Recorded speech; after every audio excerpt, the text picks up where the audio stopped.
ಅತ್ಯಾರಿ wow ಹೋಳ್ ಬದ್ನಿಕಾಯಿ ಮಾಡಕ್ ಏನೇನ್ ತಗೊಂಡ್ರಿ ಸಾಮಾನನ? ನಾನು ನೋಟಲೆ ಒಂದು ಮುಖ ಶೇಂಗಾ ತೊಗೊಂಡೇನಿ. ಅವನ್ನ ಹುರ್ಕೋಬೇಕಿನ್ನ ಹುರಿದಿಲ್ಲ. ಒಂದು ಕೊಬ್ಬರಿ ಬಟ್ಲು ಒಳಗೆ ಅರ್ಧ ಕೊಬ್ಬರಿ ಬಟ್ಲು ಹೆಚ್ಚಿಟ್ಕೊಂಡೇನಿ. ಒಂದು ಬೆಳ್ಳುಳ್ಳಿ ಗಡ್ಡಿ ಇದು ಮಾಡಿ ಇಟ್ಕೊಂಡೈತಿ. ಒಂದಿಷ್ಟ ಇದನ್ನ ಹಸಿ ಶುಂಠಿ ಎಲ್ಲದು ಇಟ್ಟೈತಿ. 2 ಟಮಾಟೆ ಅದಾವ. ಮತ್ತೊಂದು ಸಣ್ಣ ಜವಾರಿ ಮೆಣಸಿನ್ಕಾಯಿ ಒಂದು 20 ಕೊಬ್ಬರು ಅಷ್ಟು ಮೆಣಸಿನ್ಕಾಯಿ ಅದಾವ. 2 ಉಳ್ಳಾಗಡ್ಡಿ ಹೋಳು ಮಾಡಿಟ್ಟೈತಿ. 1 ಚಮಚ ಜೀರಿಗೆ ಐತಿ. ಇಷ್ಟು ಹುರ್ಕೋಬೇಕು ಈಗ. ಶೇಂಗಾ ಹುರ್ಕೊಳಕ ಗ್ಯಾಸ್ ಹಚ್ತೇನೆ. ಈಗ ಶೇಂಗಾ ಹುರ್ಕೋಬೇಕು. ಇವನ್ನ ಒಂದನೇ ಎಣ್ಣೆ ಹುರ್ಕೋಬೇಕು. ಇದಕ್ಕೆ ಇದೊಂದು ರುಚಿ ಬೇರೆ ಅನ್ಸುತ್ತಾ. ಮೊನ್ನೆ ಎಣ್ಗಾಯಿ ಮಾಡಿ ತೋರಿಸಿದ್ವಿ. ಇವತ್ತು ಹೆಚ್ಚು ಪಲ್ಯ ಮಾಡಿ ತೋರಿಸ್ಕೊಂಡು ಇದು ರುಚಿ ಮಸ್ತ್ ಆಗಿರ್ತೈತೆ. ಇಷ್ಟು ಚಟಪಟ ಅಂದ್ವಿ. ಈಗ ಇವನ್ನ ತೆಗಿತೀನಿ. ಶೇಂಗಾನ ಹಿಂಗಟ ಹುರ್ಕೋಬೇಕು. ಅವನ್ನ ಹೀಗೆ ಮಾಡ್ಬೇಕು. ಉಳ್ಳಾಗಡ್ಡೆ ಹಾಕ್ಕೋಬೇಕು. ಉಳ್ಳಾಗಡ್ಡಿಗೂ ಎಣ್ಣೆ ಹಾಕಿ ಅದನ್ನು ಹುರ್ಕೋಬೇಕು.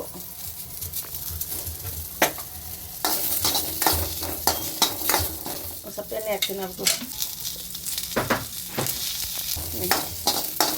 ಚಂದ ಕೆಂಪಾಲಿ ಉಳ್ಳಾಗಡ್ಡಿ ಕರಗಾಗ್ಯಾವ. ಈಗ ಟಮಾಟೆ ಹಣ್ಣು ಹಾಕ್ತೀನಿ. ಟಮಾಟೆ ಹಣ್ಣು ಶೇಕಾಯಿ ಅದ್ರಾಗ ಹಾಕ್ತೀನಿ. ಈಗ ಕೊಬ್ಬರಿ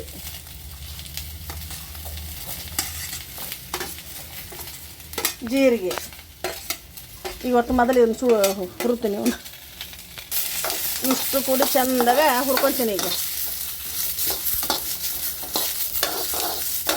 ಮಸ್ತ್ ಕುಡ್ಬೇಕು. ಈಗ ಮತ್ತಷ್ಟು ಗೋಡಂಬಿನ ಹಾಕ್ಕೊತೀನಿ. ಬೆಳ್ಳುಳ್ಳಿ ಹಸಿ ಶುಂಠಿ ಇಷ್ಟು ಮಿಕ್ಸ್ ಮಾಡಿ ಹುರ್ಕೊತೀನಿ. ನೋಡಿ ಕರಿಬೇವು ಮೇಗ ಕರಿಬೇವು ಹಾಕಿ ಹುರ್ಕೋಬೇಕು. ಇಲ್ಲಿತ್ತಲ್ಲ ಕರಿಬೇವು ಹಾಕ್ತೀನಿ. ಈಗ ಅದ್ರಾಗ ಇಷ್ಟು ಕರಿಬೇವು 2 ಕಡ್ಡಿದು.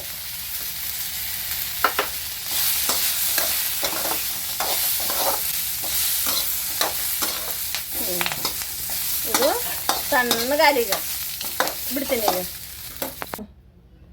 ಈಗ ಶೇಂಗಾ ಅರೆವು ಈಗ ಇದನ್ನಿಷ್ಟು ಈಗ ಮಿಕ್ಸರ್ ಹಾಕ್ಕೋಬೇಕು. ಈಗ ಹಾಕ್ಕೊಂಡು ಇಟ್ಕೊಂಡು ಒಗ್ಗರಣೆ ಹಾಕಕ್ಕೆ ಅನುಕೂಲ ಆಗುತ್ತೆ. ಇಷ್ಟು ಹಾಕ್ಕೊಂಡ್ಬಿಡ್ತೀನಿ. ಈಗ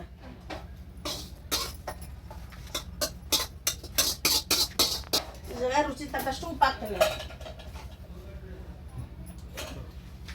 ರುಚಿಗೆ ತಕ್ಕಷ್ಟು ಉಪ್ಪು.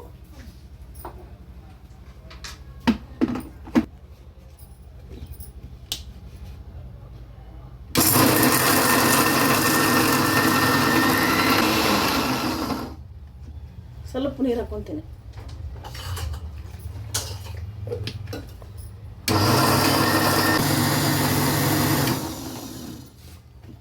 ಹಿಂಗತ್ತೆ ಸಣ್ಣ ಹಾಕ್ಕೋಬೇಕು. ನೋಡಿ ಅದಿಷ್ಟು ಮಸ್ತ್ ಆಕತಿ.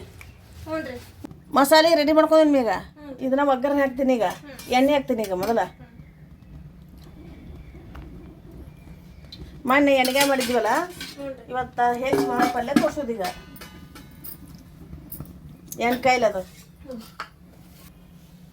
ಎಣ್ಣೆಕಾಯ್ತು ಸಾಸಿವೆ ಹಾಕ್ತೀನಿ. ಈಗ ಆಮ್ಯಾಗ ಜೀರಿಗೆ ಹಾಕ್ತೀನಿ. ಅವು 2 ಚಟಪಟ ಅನ್ಲಿ. ಅದೇನು ಚಟಪಟ ಅನ್ನಕ್ಕೆ ಇವು ಜೀರಿಗೆ ಸಾಸಿವೆ ಇವನ್ನ ಉಳ್ಳಾಗಡ್ಡಿ ಹಾಕ್ತೀನಿ. ಉಳ್ಳಾಗಡ್ಡಿ ಟಮಾಟನ 2 ಈ ಕರ್ಬೇನು ಅದು ಹಾಕ್ತೀನಿ. ಒಂದು ಕರ್ಬೇವು ಅದ್ರ ಜೋಡಿ ಇವು ಬದ್ನಿಕಾಯಿ ಹೆಚ್ಚಿಟ್ಕೊಂಡವಲ್ಲ, ಇವು ಬದ್ನಿಕಾಯಿ ಹಾಕ್ತೀನಿ. ಎಷ್ಟು ಅರ್ಧ ಕಿಲೋ ಬದ್ನಿಕಾಯಿ ಅದಿಷ್ಟು ಮಾಡಿದ್ದೀವಿ ಮಸಾಲೆಗೆ.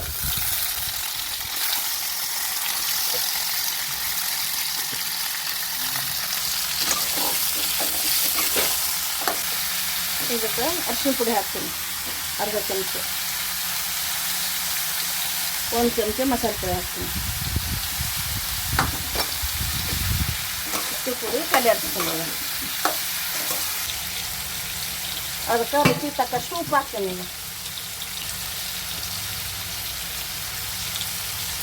ಅದನ್ನು ಅಷ್ಟು ಮಿಕ್ಸ್ ಮಾಡ್ತೀನಿ. ಈಗ ಅದೆಲ್ಲ ಮಿಕ್ಸ್ ಆಯ್ತು. ಈಗ ನಾನು ಮಸಾಲೆ ಇಷ್ಟು ರೆಡಿ ಮಾಡ್ಕೊಂಡು ಮಸಾಲೆ ಹಾಕ್ಕೊತೀನಿ.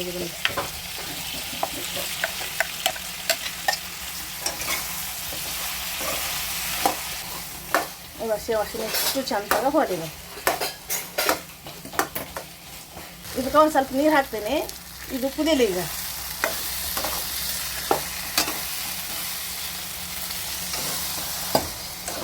ಚಂದಾಗ ಕುದಿಲಿ. ಮುಚ್ಚಿಟ್ಟು ಬಿಡ್ತೀನಿ ಒಂದು ತಟಕ. ಇನ್ನೂ ಸ್ವಲ್ಪ ನೀರು ಹಾಕಿ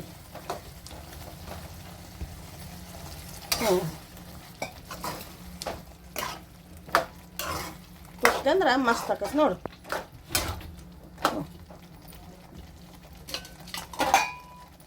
ಮುಚ್ಚಿಟ್ಟು ಬಿಡ್ತೀನಿ.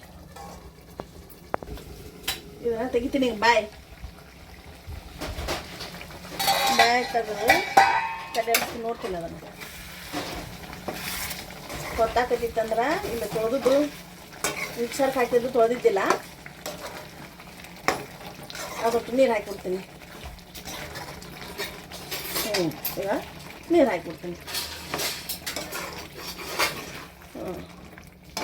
ಮಸ್ತ್ ಆಯ್ತು ನೋಡು. ಅನ್ನದ ಜೋಡಿನೂ ಉಣ್ಣಾಕೂ ಬರ್ತೈತಿ, ಚಪಾತಿನೂ ತಿನ್ನಕ್ಕೆ ಬರ್ತೈತಿ, ರೊಟ್ಯಾಗೂ ಬರ್ತೈತಿ, ಬೇಕಾದಂಗೆ ಬರ್ತೈತಿ. ಎಲ್ಲ ಕುದ್ದೈತಿ. ಈಗ ಕೊತ್ತಂಬರಿ ಒಂದು ಕಟ್ ಹಾಕಿ ಮುಚ್ಚಿಬಿಡ್ತೀನಿ. ಕಟ್ ಮಾಡಿ ಹಾಕಿಬಿಡ್ತೀನಿ. ಈಗ ಅದನ್ನು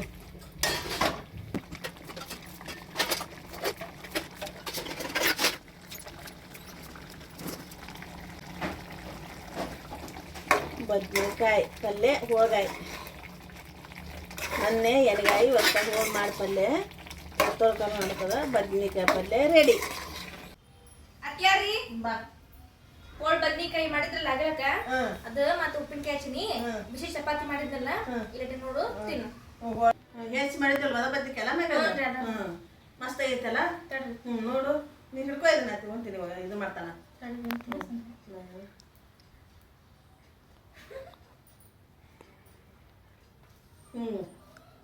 ಮಸ್ತ್ ರುಚಿಗೆ ನೋಡು. ಚಲೋ ಆಗೈತೆ. ಕೊಬ್ಬರಿ, ಬೆಳ್ಳುಳ್ಳಿ, ಹಸಿಕಾಯಿ, ಕರಿಬೇವು, ಹಸಿ ಶುಂಠಿ, ಶೇಂಗಾ ಎಷ್ಟು ಹುರಿದು ಅರ್ಧ ಕಿಲೋ ಬದ್ನಿಕಾಯಿಗೆ ಎಷ್ಟು ಹಾಕ್ಬೇಕು ಅಂತ ತೋರ್ಸಿನಿ. ಅದನ್ನಿಷ್ಟು ನೀವು ಮಾಡಿ ತಿಂದು ನೋಡಿ ನಮಗೂ ಹೇಳ್ರಿ, ಕಮೆಂಟ್ ಮಾಡಿ. ಉತ್ತರ ಕರ್ನಾಟಕದ ಹೋಳ್ ಬದ್ನಿಕಾಯಿ ಇದು. ನಾವ್ ಅಂಕಲ್ ಹಿಂಗ್ ಮಾಡೇವಿ. ಬಿಸಿ ಚಪಾತಿ ಒಳಗೂ ತಿನ್ನಕ್ ಬರ್ತಾ, ಬಿಸಿ ಅನ್ನದೊಳಗೂ ತಿನ್ನಕ್ ಬರ್ತಾ, ಬಿಸಿ ಬಿಸಿ ರೊಟ್ಟೆಗೂ ತಿನ್ನಕ್ ಬರ್ತಾ. ಮಸ್ತ್ ಆಗತ್ ನೋಡ್ರಿ. ಬಿಸಿ ಚಪಾತಿ ಒಳಗ ಮಸ್ತ್ ಆಗತ್ತ. ನೀವು ಮಾಡ್ಕೊಂಡ್ ತಿನ್ರಿ. ನಮ್ ಫಾಲೋವರ್ಸ್ ಆಗ್ರಿ. ಉತ್ತರ ಕರ್ನಾಟಕದ ಹೋಳ್ ಬದ್ನಿಕಾಯಿ ಊಟ ಮಾಡೋಣ ಬರ್ರಿ.